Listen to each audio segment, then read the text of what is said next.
J'ai fait une thèse en psychologie sociale, donc je me suis majoritairement basé sur ça et sur ce qu'on va appeler des notions théoriques classiques. Vous les avez tous déjà entendues au moins une fois. Bonjour à toutes et à tous. Voilà, donc avec mes collègues de recherche, Thomas et Mathieu, on va parler aujourd'hui, en introduction de cette journée, de la place de la recherche, justement, dans ce processus de construction permanente du métier de chargé de mission dont on a parlé hier. Donc on était d'accord qu'on avait tous évoqué des situations empêchées, donc l'MR, la ST, les obligations contractuelles. On a découvert que ça nous empêchait parce que c'était pas dans le cadre EED dans nos habitudes. Et donc qu'est-ce qu'on fait? On appelait ça les équivalents fonctionnels. Malgré les échecs, quand on a multiplié les contrats de travail, au bout d'un moment finalement, et ce que j'entends beaucoup, de dire est-ce qu'on perd l'entreprise ou pas, après un certain temps, si on a une bonne relation, et ça vous le voyez au quotidien, c'est plus si impactant que ça. C'est-à-dire l'idée que la médiation active, c'est aussi intervenir sur un processus qui qualifie l'entreprise, qui professionnalise le chef d'entreprise comme employeur. Donc savoir dire non pour permettre à l'entreprise de réfléchir un petit peu sur sa posture et revenir pour renégocier derrière. Le fait de créer une dynamique de groupe qui fait que on se sent bien dans son équipe et du coup on est plus performant.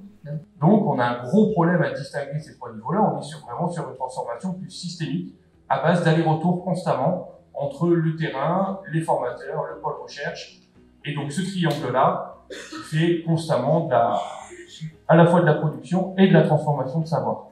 Donc l'idée c'est de réajuster certains éléments et c'est sur ça qu'on a joué en fait. C'est sur ça qu'on s'est dit que finalement il y avait une réflexion à apporter. Et on a laissé un petit peu de boulot pour Olivier là-dessus. Voilà. Je pars toujours sous le couvert de Charles. Le MR, par exemple, c'est pas sorti du laboratoire de transfert, c'est une création collective. C'est une multitude d'expériences qui ont été tentées ici ou là pour amener les entreprises à recruter différemment. Transfert n'a fait que capitaliser, mutualiser, capitaliser. Je pense que la perception qui peut être perçue aussi comme intrusive par l'entreprise, mais en général, il faut faire appel au talent de négociation et bien insister sur l'intérêt, vraiment le plus, la plus-value d'une observation de poste, qu'elle soit liée à un besoin ou pas, à des situations ou pas, et le retour qu'on peut en faire derrière pour ajuster notre offre de service d'appui RH. Ce qui est intéressant, ce qui est dit sur cette enquête-là, c'est que, au fond, malgré tout, cet accompagnement, il a un effet extrêmement positif sur les demandeurs d'emploi, même si ça n'aurait pas fonctionné, ça on n'a pas pu l'étudier. On se disait aussi que dans les indicateurs intéressants, il y aurait tout ce qui est justement les motifs de refus de collaboration, que ce soit de la part des professionnels, des entreprises, des partenaires. Pourquoi est-ce que parfois l'approche ne se fait pas? L'objectif final est qui est toujours le même, mais en passant par les chemins de travers, plutôt par les soldats. Voilà.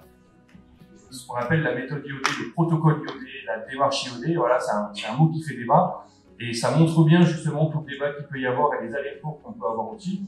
On est vraiment là sur un modèle d'intervention qui est très particulier, un modèle de pratique et non pas une pratique modèle à reproduire. Et la différence, et là on a dessus depuis le début du séminaire, est importante. Mais du coup, toute la question qui se pose, c'est comment transmettre un modèle qui est à la fois construit par les gens à qui on transmet. Voilà. Merci.